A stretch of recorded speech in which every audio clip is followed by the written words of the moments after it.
ثمانية أزواج من الضأن اثنين ومن المعز اثنين قل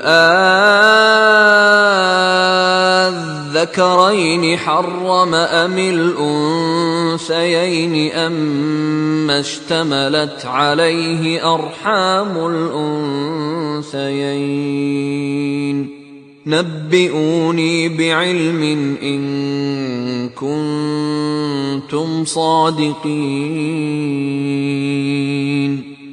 ये बड़े छोटे चार पाए 8 किस्म के हैं, 2-2 भेड़ों में से और 2-2 बकरियों में से, यानी एक एक नर और एक एक मादा। ए पैगंबर, इनसे पूछो कि खुदा ने दोनों के नरों को हराम किया है या दोनों की मादीनों को, या जो बच्चा मादीनों के पेट में लिपट रहा हो उसे। अगर सच्चे हो तो मुझे सनद से बताओ। वमिनल इबिल इस्नैन वमिनल बकर इस्नैन कुल अज़्ज़करैन हर्रम अमिल उन्सयैन अम्मा इश्तमलत अलैहि अर्हामुल उन्सयैन أم كنتم شهداء إذ وصاكم الله بهذا فمن أظلم ممن افترى على الله كذبا ليضل الناس بغير علم إن الله لا يهدي القوم الظالمين। और 2-2 ऊंटों में से और 2-2 गायों में से उनके बारे में भी उनसे पूछो कि खुदा ने दोनों के नरों को हराम किया है या दोनों की मादीनों को, या जो बच्चा मादीनों के पेट में लिपट रहा हो उसको।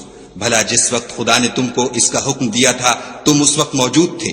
तो उस शख्स से ज्यादा कौन जालिम है जो खुदा पर झूठ इफ्तरा करे ताकि अज़राह बेदानशी लोगों को गुमराह करे।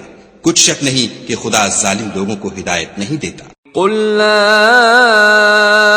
أجد فيما أوحي إلي محرما على طاعم يطعمه إلا أن يكون ميتة أو دما مسفوحا أو لحم خنزير فإنه رجس أو فسقا أهل لغير الله به فمن اضطر غير باغ ولا عاد فإن ربك غفور رحيم। कहो कि जो अहकाम मुझ पर नाजिल हुए हैं मैं उनमें कोई चीज जिसे खाने वाला खाए हराम नहीं पाता, बजुज इसके कि वो मरा हुआ जानवर हो या बहता लहू या सुअर का गोश्त, कि ये सब नापाक हैं। या कोई गुनाह की चीज हो कि उस पर खुदा के सिवा किसी और का नाम लिया गया हो। और अगर कोई मजबूर हो जाए लेकिन ना तो नाफरमानी करे और ना हद से बाहर निकल जाए तो तुम्हारा परवरदिगार बख्शने वाला मेहरबान है। وعلى الذين هادوا حرمنا كل ذي ظفر ومن البقر والغنم حرمنا عليهم شحومهما إلا ما حملت ظهورهما أو الحوايا أو ما اختلط بعظم ذلك جزيناهم ببغيهم وإنا لصادقون। और यहूदियों पर हमने सब नाखून वाले जानवर हराम कर दिए थे और गायों और बकरियों से उनकी चर्बी हराम कर दी थी, सिवा इसके जो उनकी पीठ पर लगी हो या ओजड़ी में हो या हड्डी में मिली हो। ये सजा हमने उनको उनकी शरारत के सबब दी थी और हम तो सच कहने वाले हैं।